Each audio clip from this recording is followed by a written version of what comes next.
Hello, habits. Habits. Why are they important? Why should you care about them? Why could they be important to you right now? Why do I care about them? And why am I telling you about them? Habits. I really like habits. I really like habits. I care about habits. I think habits are effective towards getting what we want. Here's the relationship of me and habits. Then I'll tell you 3 research stories, and then I'll tell you a takeaway of how you can use habits, even starting today. We know that habits are something that's over time, but even starting today. So habits, my own personal interaction with habits. As you know, I'm Senia. I'm the CEO of Silicon Valley Change Executive Coaching. The reason I called the company Silicon Valley Change is because I really care about change. I care about behavior change. If we're working with someone, if someone's working with me as a coach, I care about changing my behavior. I think behavior change is hard. I think it's not easy to get your bottom out of that chair and to go do the exercise, to make those business calls like you know you need to do. Just all of these things where we may be stuck at status quo and getting out of that into behavior change. I think it can be hard. So one of the reasons that I love habits is that habits make that easier. They make behavior change easier, which means they make getting to what you most want a little easier. First, I'll start with an analogy that I just helps me. Margaret and I, we write about it in our book, Profit from the Positive. I'll lift it up in case you're interested. And this analogy is, we've talked a lot in business about outsourcing. You probably outsource. You probably use great websites where you can outsource a specific piece of audio editing or something visual, just something that you don't have the skills to do. That's outsourcing, and that's great outsourcing. Habits are a way of outsourcing those problems and concerns and issues that we think about out of our minds.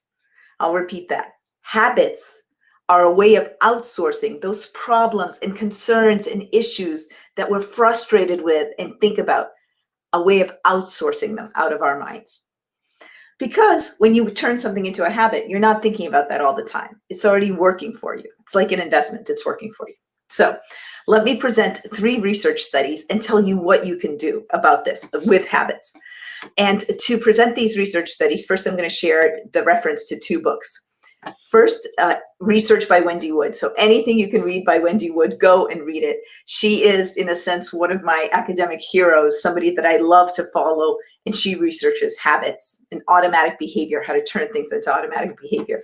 That's Wendy Wood, and this is her book. And then I'm also going to reference the work of B.J. Fogg, and his expertise is tiny habits. So for Wendy Wood, the book is Good Habits, Bad Habits, and for T.J. Fogg, the book is Tiny Habits. So now that you know some of the items that I'm referencing, let's just go into this. So I'll start with my old faulty thinking. I used to think that when you want to make behavior change, there are basically 2 steps.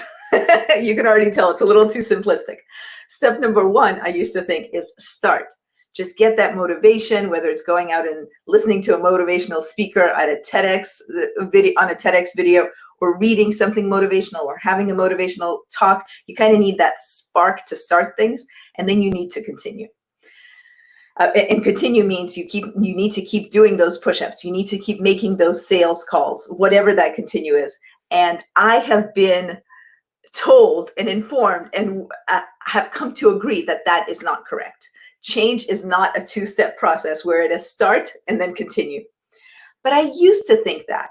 And to make this a little more complex is that there are different ways of starting.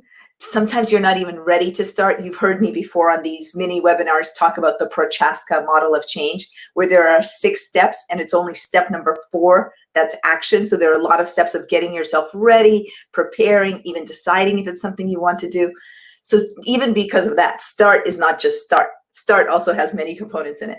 But then continue, it's also not like the way that I used to think. So let me tell you what researchers have found out about starting and continuing and really making continuing work. I've told you about Wendy Wood, and Wendy Wood has 2 studies in particular that I really, really love. One is about different contexts, and the other one, fascinating. It told me that I stepped out of here and then joined back in. So, oh, great. One of you is saying, thank you. One of you is saying that habits as outsourcing is a neat framing. Thanks so much. Well, I also think it's very fun, just as an analogy. I don't know where I disappeared to, but I disappeared and I came back. Something popped me out of this app. So I'm back. And I was just telling you about 3 studies that may change your life, or really 3 studies that I think are impactful. So 2 of them are Wendy Wood, and one of them is something that I've heard BJ Fogg say. Wendy Wood, different contexts and then default option. So we tend to think about changing behavior, habits, everything sometimes feels so effortful. But one thing that I think is amazing about Wendy Wood's work is that she finds places where it's actually not that effortful. For example, different contexts. This is a study of hers that really kind of blew my mind when I read it. She writes about how people are at college students are at a college campus, and then they transfer to a different campus. So now they're transfer students, they're new students on a different campus. If at the first campus, those college students were near a gym or had a gym workout process that was super and that was very consistent, when they move as a transfer student to another college, it can either stay or it can drop. And what a big factor is in whether they keep their exercise program going is how close they are to the gym. Now, after I tell you this, you might think that's obvious. You might say, Senia, of course, how close you are to the gym is going to matter. But the thing is, all of these were high exercisers before, or all of the ones that we care about in terms of this study. If they're high exercisers before, but just by switching context and putting them not a little, but further from the gym, that absolutely changes how likely they are to do something. So that made me think about different contexts, and I'll tell you why I'm thinking about it and bringing it up today. We have all been in lockdown in our homes for the past 4-ish months. That's a different context. So if you had a superb exercise program before, you might be in a completely different context now. So what do you do now that, let's say you had a moderate exercise program, but now you're in a different context. So you can consider one of 2 things now. You can consider, how do I try to grab that moderate exercise program into this context? Or how do I make it even better now? So let's go into a different study. This is the Wendy Wood study on carrots. And I think about this as default options.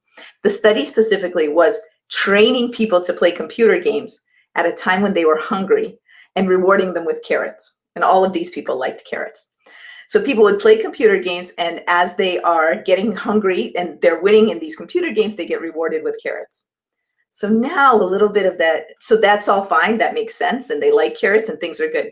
But now something a little bit different happens. Now they're playing the same computer game, but something switches, so they can choose either carrots or M&Ms. What do you think happened? Did they switch from carrots to M&Ms? Did they stay with carrots? Did all of them go over to M&Ms? Well, so what I really like about this default options understanding that I'm starting to have from this study is that because their default option in terms of playing this computer game was carrots, 60% of them stayed with carrots. That's rare in studies. If you're offering people chocolate, people are going to switch to the chocolate. So the fact that this baseline of I play computer game, I get carrots, I play computer game, I get carrots, the fact that it was established and not even half of them, only 40% of them switched out, but 60% of them stayed. They want those carrots. So my observation to you with this second study is, what default options can you put for yourself on your plate, both literally and figuratively? I'll tell you about something that I've been doing with my kids for a while, and you may laugh and you may cry. You may think it's ridiculous, but we have this thing, not all the time, but almost all the time. We have this thing that we have a green with every meal, including with breakfast. So a small piece of broccoli, a little bit of bok choy. I'm not saying I'm the most amazing mom in terms of my kids' nutrition. I really care about it and I think about it. But what I'm saying is, I thought about this, the default. Why isn't the default that we have greens with every meal? Why should we just have greens with dinner or just with lunch? So what is your default? And I'm actually now asking, and I'm pausing. What's a new default that you can create for yourself? Whether it's when you wake up in the morning drinking 2 cups of warm water, that tends to be good for your digestion. Whether it's going for a walk, literally in your apartment or around your home after every single call. What's a nice default, something that's good for you? what's a default, which then could start to be hard for you to break. So let me know what a good, healthy default for you can be. All right, so we've talked about 2 studies, one about college campuses and switching to a different context. And I encourage you to think about how you have switched to a different context and what can you do there. And the second one we've talked about is carrots and staying with carrots because there was such a strong default association with them. And now let me turn to our remaining and last study for today, which is BJ Fogg. And I've shown you his book before here, Tiny Habits. I love the content of BJ Fogg and the idea of starting with something small. So his idea, if I generalize it, is if you want to do push-ups, start with 1 push-up. Start with something that's so small, it doesn't even kick up an alert in your brain like, oh no, 1 push-up. Start with a wall push-up. Start with a push-up on your knees, but good form. I'm giving basic examples. You may be a 35 push-up a day person. You may be doing the 22 push-up challenge. But if you're not a push-up person, what is that small step? So in the context of that, and that is his work, I want to give you what he says is one of the best tiny habits that he's ever seen. This might sound silly. One of the best tiny habits he's ever seen is when you wake up in the morning. So literally just think of yourself this morning and how you got up and you threw the bed sheet off and you are ready to get out of bed and you put your feet down on the ground. Literally in that moment, he says one of the most powerful tiny habits he's known is that when people put their feet on the ground, they say something about the day that's about to happen. Like, this is going to be a wonderful day. I'm looking forward to this super day. Hello world and hello great day. So something really simple, something your own, and something consistent. I know it may sound like hey, I'm saying good things to myself in the morning. And yes, it may be that. But he has found that of tiny habits, of all the range of tiny habits that you can have, this one is, I think he says, the most powerful, or if not the one of the most powerful. When your feet hit the ground, say something about the day. I'll close with everything we've said. And as I do, I'll put up what we often put up, which is given what we've talked about today, what are your takeaways so far? What are your takeaways habits? And what are you going to do habits-wise? So summarizing everything we've talked about different contexts in the college campus. We've talked about carrots and having something as a default option, whatever your default option may be. We've talked about that tiny, small little habit. So the last thing I want to do is leave you with a story. And my story is I used to write things down everywhere. And people who I know are on this program know that about me. So if I have an idea for a children's book, I will write it down on a piece of paper. If I have an idea for a short blog, I will make a video of myself and on my phone speaking about it. So they used to be all over. Like imagine little Post-its all over. I probably have some at this desk. Like imagine little Post-its all over your desk. So what I've started doing, and I got frustrated. So for me, that story was I wasn't able to find the story that I wanted or the reference that I wanted. And that frustration led me to do something super simple, but it's now become my version of these 3 habits. I started taking photographs of the Post-its and sending the videos all to one place. My place happens to be Trello. I love Trello, but I'm sending everything there. So it's searchable in one spot.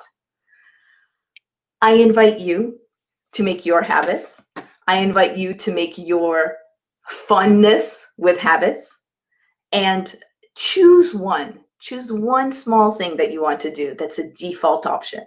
And choose it because it's fun, like 1 push-up. 1 push-up is fun. 100 push-ups in a row may not be fun for you today.